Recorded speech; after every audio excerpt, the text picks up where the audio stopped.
안녕하세요. 강승민입니다. 먼저 오늘도 시청해주셔서 감사합니다. 마이프로틴 제품 리뷰와 더불어서 이번에는 제가 하나의 주제를 잡아서 10회 3세트 vs 3회 10세트라는 주제로 한번 얘기를 해보려고 합니다.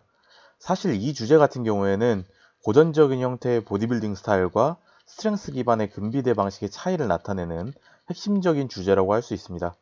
왜 그런지 이 영상을 통해서 그 이유를 이해하는데 도움이 되셨으면 합니다.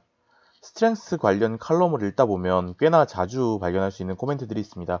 휴식 시간을 늘리고 운동 강도를 높이고 세트를 가능한 많이 분할하라는 내용입니다. 기본적으로 헬스장에 가서 웨이트 트레이닝을 하다 보면 운동 강도를 높이기 위해 가장 많이 듣는 조언이 휴식 시간을 철저하게 조절하고 이를 1분 30초 정도 또는 그 아래로 유지하라는 내용인 것과 정반대라고 할 수 있습니다. 벤치프레스의 1RM이 200kg이라고 가정을 해보면 사람마다 편차는 있겠지만 180kg은 보통 3에서 5RM 정도 또는 그 이상이 될 거고 150kg은 10에서 12RM 또는 그 이상 정도가 될 것 같습니다. 그렇다고 하면 170kg 정도로 중량을 조금 내리면 3회 10세트 정도의 수행이 가능할 것이고 140kg 정도로 무게를 다룬다면 휴식 시간을 좀 짧게 가져가면서도 10회 3세트 정도의 볼륨 훈련이 수행 가능할 것입니다. 두 훈련의 특징을 이해하려면 지금 항상 얘기를 할 때 끊임없이 반복되고 있는 훈련의 빈도와 볼륨, 그리고 강도의 관점에서 접근해야 합니다. 빈도의 경우에는 이제 분할법에 따라서 달라질 수 있는 부분인데, 기본적으로 빈도와 볼륨, 강도는 각각 훈련 부하를 나타내는 지표라고 보시면 되고, 따라서 한정된 회복력 안에서 효율적으로 나눠서 각각을 높게 만족시킬 수 있으면 좋은 요소들이라고 생각하시면 됩니다. 그렇기 때문에 이제 분할법에 대해서도 다양한 논의가 있는데 저는 기본적으로 이제 자주 무거운 무게를 드는 것을 좋아하기 때문에 분할은 상하 분할에 가깝게 고정해 놓고 있습니다.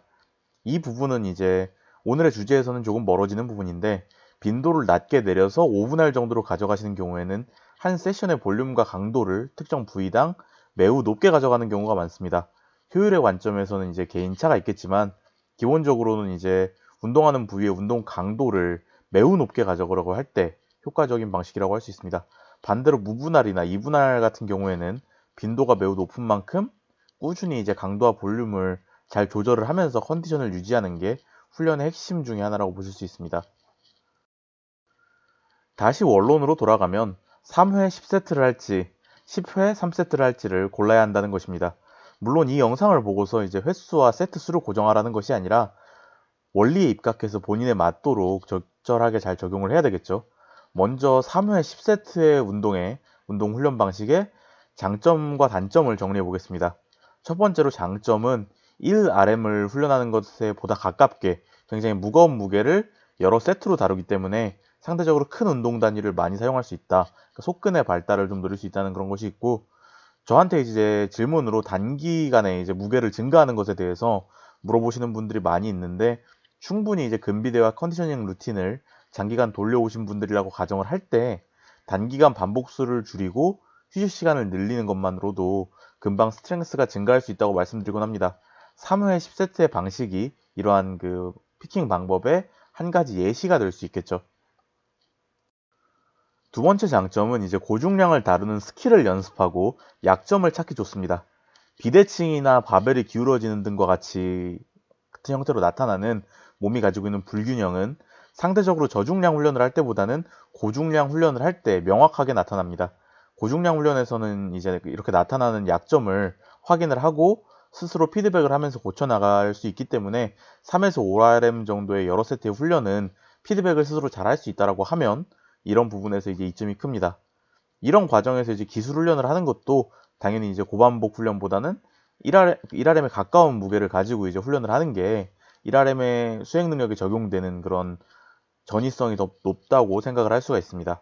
따라서 이제 1RM 수행 능력을 어느 정도 높이기 위해서는 가능한 반복수가 적은 세트 수를 많이 가져가는 게 좋다, 이런 결론입니다.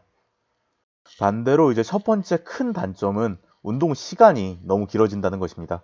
보통 한 세트의 운동 시간은 1분을 잘 넘지 않습니다. 1분이라고 가정하면 3회 10세트는 최소 이제 또 고중량을 다루는 거기 때문에 3에서 5분의 휴식을 가정하면 40분에서 1시간까지 이 메인 볼륨 세트만 가져가는데도 1시간 가까이 소요가 될 수가 있습니다. 반면 10회 3세트의 경우에는 15분에서 20분 사이에 충분히 훈련을 끝낼 수가 있습니다. 토탈 볼륨은 그 무게가 다르기 때문에 기본적으로 3회 10세트가 아무래도 조금 더 높겠지만 10회 3세트의 훈련을 하고 나서 다른 종류의 운동을 하면 그 부족한 볼륨은 그 이상으로 훨씬 더 채워서 고볼륨을 만족을 시킬 수가 있겠죠. 두 번째 단점은 이제 훈련 볼륨 대비 피로도가 너무 높아질 수 있다는 것입니다. 1RM의 85에서 90% 정도의 중량으로 3회 10세트를 하면 단일 종목 볼륨으로 적지는 않지만 분명히 이제 일반적인 근비대나 적정 반복수 훈련에 비하면 볼륨이 꽤나 많이 떨어집니다. 그에 비해서 이제 피로도는 굉장히 높고 그렇기 때문에 이제 다른 종목의 강도와 볼륨 훈련에도 영향을 미칠 수밖에 없습니다. 따라서 이런 저반복 다세트 고강도 훈련법은 주요한 훈련 목표를 가지는 종목에 적용하는 것이 좋습니다.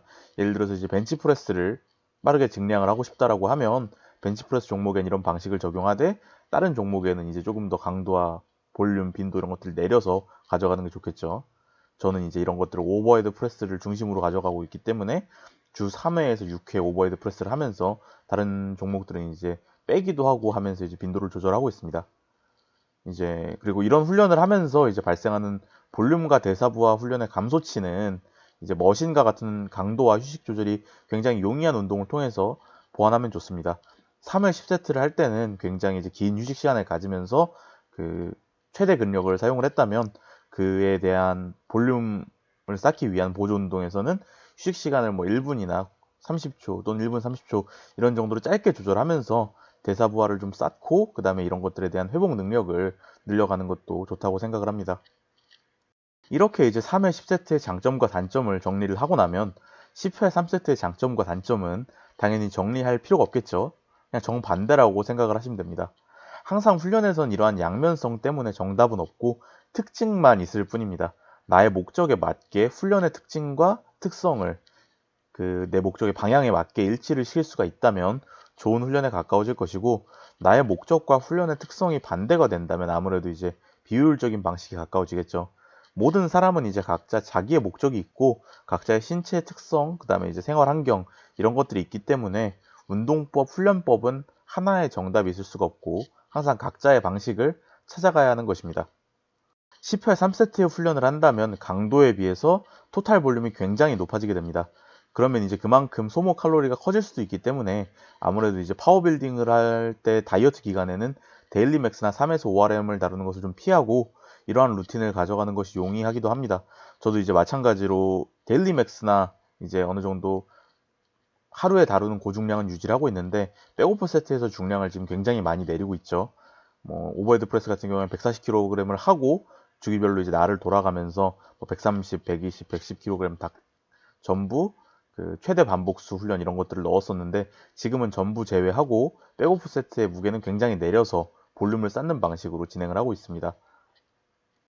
오늘은 이렇게 간단하게 하나의 주제를 놓고 이야기를 풀어봤습니다. 제 운동 영상도 보시면 알겠지만 이러한 방식들이 항상 중구난방으로 막 섞여 있고 어떤 방식은 스트렝스 스타일과도 거리가 있는 방식이 있기도 하고 어떨 때는 볼륨이 너무 높기도 하고 이런 다양한 의아한 생각이 드실 수도 있습니다. 저 또한 이제 답을 정해놓지 않고 계속 바꿔가면서 제가 원하는 목표에 가까워지는 그런 몸과 수행 능력을 만들기 위해 능동적으로 변경해가고 있기 때문입니다. 제가 목표로 하고 있는 몸은 몸과 수행 능력은 이제 몸의 그 형태가 보디빌더 수준은 절대 될 수 없겠지만 그래도 어느 정도 이제 상의 탈의할 수 있는 보기 좋은 체지방률을 가지면서 그 칼리스테닉스 같은 형태의 운동도 어느 정도는 소화를 할 수 있고 심폐지구력도 순발력도 어느 정도는 괜찮으면서 스트렝스가 굉장히 강한 그런 몸을 저는 목표로 하고 있습니다. 아무래도 이제 그러다 보니까 이것저것 짬뽕으로 하는 경우도 많고 최근 1, 2년간은 거의 펑셔널 운동, 기능성 운동들을 잘 못하고 거의 스트렝스에 거의 집중을 해왔지만 다이어트 끝내고 이제 어느 정도 다시 무게를 회복을 한 후에 다양하게 다시금 접근을 해볼 계획입니다. 운동에 관련된 부분은 일단 여기서 마무리를 하고 마이프로틴 관련된 이야기로 넘어가 보려고 합니다. 제가 이제 마이프로틴 인플루언서가 되면서 가장 많이 바뀐 것은 다양한 제품들을 지금 접해보고 있는 것이고 조금 비싼 단백질을 먹어보고 있다는 것입니다.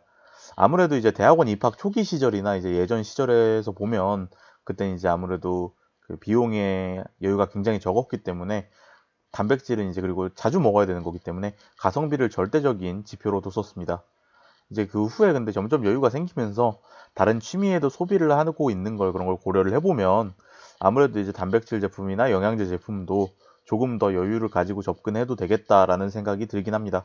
뭐 그래도 이제 워낙에 가성비를 오래 추구해 와서 그런지 그 비싼 제품들을 보면 조금 뭔가 거부감이 있었는데 막상 이렇게 기회가 돼서 접해보니 괜찮은 물건들이 많이 있는 것 같습니다.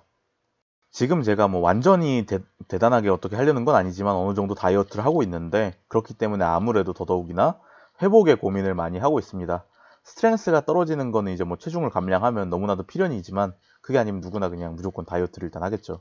가능하면 이제 스트렝스를 유지하려면 영양 섭취 타이밍이나 구성을 조금 더 잘 유지해 주는 것이 좋다고 생각을 하고 있습니다. 물론 가장 이제 절대적으로 중요한 요인은 수면이라고 생각을 하는데 이번 달 말까지 저도 이제 과제 최종 보고서를 준비하고 마감을 해야 되고 그 이후에도 또 다른 논문들을 준비를 해야 되기 때문에 잠은 뭐 항상 모자라게 자고 있습니다. 그래서 더더욱 영양에 신경을 쓰고 있는데 그 중에서도 이제 운동 끝나고 먹는 식사를 좀 더 신경을 쓰고 있고 그런 관점에서 이제 지금 소개해드리는 운동 후 섭취를 목적으로 먹는 리커버리 젤 엘리트라는 제품을 일단 주문을 해봤습니다. 뭐 아직 도착을 안 했기 때문에 리뷰를 할 수는 없고 그 구성을 보면 탄수화물 20g, 단백질 15g 정도가 들어있고 회복에 관련된 효과가 있다는 의견이 있는 성분 몇 가지가 들어있습니다. 이 부분은 이제 건강보조식품들을 접하는 태도 영상에서도 말씀을 드렸듯이 뭐 논문들을 아무리 찾아보더라도 이 성분이 무조건 효과가 있다 없다 이런 것들을 논하기도 어렵고 그게 이제 저한테 또는 이제 특정한 사람한테 개인으로 적용될 때는 더더욱이나 이제 괴리가 있을 수 있기 때문에 굉장히 이렇게 조심스러운 어투로 말씀을 드리고 있습니다. 어쨌든 회복과 관련된 효과가 있다는 의견이 있는 그런 성분 몇 가지가 들어있는 제품이고 아무래도 이제 저 같은 경우는 운동을 하고 바로 들어가서 씻고 빨래하고 그 다음에 이제 식사하기까지 텀이 조금 있는데 그 사이에 바로 먹고 나서 이런 활동을 하면은 그 텀 사이에 먹는 것이 좋을 것 같아 선택을 했습니다. 거기다가 이제 저는 식사하고 요거트를 같이 먹는 경우가 굉장히 많은데 지방 섭취가 이제 요거트에서 어느 정도 많이 채워지기 때문에 이렇게 단백질 비중이 높은 그런 간식을 하나 추가로 넣으면 그 영양 밸런스가 어느 정도 좀 더 잘 잡힐 거라고 생각을 해서 주문을 해서 지금 기다리고 있습니다. 이것 외에도 이제 이 제품을 선택한 이유가 영양제가 이제 개인적으로는 캡슐이나 큐브 그 다음에 분말 형태보다는 이러한 젤의 형태가 저는 섭취가 더 편하더라고요. 이 정도 성분이 들어있으려면 이제 이런 형태보다는 바 형태의 제품이 원래 좀 더 쉽게 접할 수가 있는데 이 겔 형태의 제품도 아마 보관과 운반이 용이해서 자주 이용해 볼 것 같습니다. 다만 이제 그 마이프로틴의 특성상 기본 라인은 가성비가 절대적으로 좋지만 이 제품은 이제 기본적인 그런 제품군이 아니기 때문에 가격이 상당히 사악한 편입니다. 개당 2,700원. 그러니까 임팩트 웨이 프로틴으로 먹으면 25g 단백질 6번을 먹을 수 있는 무려 이제 단백질 150g을 먹을 수 있는 가격인데 이제 여기서는 단백질 15g밖에 안 되죠. 이 제품을 이제 구매를 하거나 선택을 한다 그러면 본인의 이제 생활 패턴에 맞춰서 편의성에 대해서 이 정도의 비용을 지불할 용의가 있는지 그런 용의가 있을 때 선택이 가능한 제품 같습니다. 다음은 이제 마이프로틴 의류입니다. 아무래도 이제 인플루언서가 되었는데 마이프로틴이 적혀 있는 옷을 입고서 영상을 만들면 좀 더 좋을 것 같다는 생각으로 주문을 했고 가격은 이제 반팔 기능성 티셔츠 한 장이 2만 원인데 이 정도면 꽤나 괜찮은 편이라고 생각을 합니다. 사실 예전에 이제 팀 코리아라고 적힌 마이프로틴 티셔츠를 사은품으로 받은 걸 제외하면 이제 보통 뭐 사은품으로 받는 경우가 아니면 의류나 가방 뭐 이런 것들을 구매해 본 적이 없는데 컴프레션 같은 경우에는 지금 제가 쓰고 있는 타사인 베놈의 제품이 너무 좋아서 계속 베놈을 쓸 것 같고 그 외에는 그냥 여기저기서 다양하게 구매를 하고 있습니다. 이전에 이제 써봤던 마이프로틴 의류를 기준으로는 재질도 괜찮은 편이라고 생각은 하는데 이제 뭐 제가 원단이나 디자인의 전문가가 아니기 때문에 언급은 좀 자제하도록 하겠습니다. 이제 의류에 어떤 그 로고나 스펠링 그 브랜드 네임이 적힌 거 그리고 크게 적혀서 그걸 강조하는 그런 스타일링을 로고 플레이라고 하는데 예전에는 이제 마이프로틴 의류나 가방 제품들이 굉장히 부담스러울 정도로 스펠링을 마이프로틴이라고 크게 박아서 로고 플레이가 심했고 그래서 이제 부담이 좀 큰 편이었는데 요새는 굉장히 심플하게 MP라고 딱 적거나 아니면 이제 작게 로고를 그려놔서 그 별로 이제 부끄럽지 않게 입기에 부담도 줄어들고 괜찮아지는 것 같습니다. 이상으로 이제 다음 사용을 위해 구매한 제품에 대해서 간단한 이야기를 정리해봤습니다. 어느덧 이제 11월도 끝나가고 올 한 해도 슬슬 마무리할 때가 다가오고 있네요.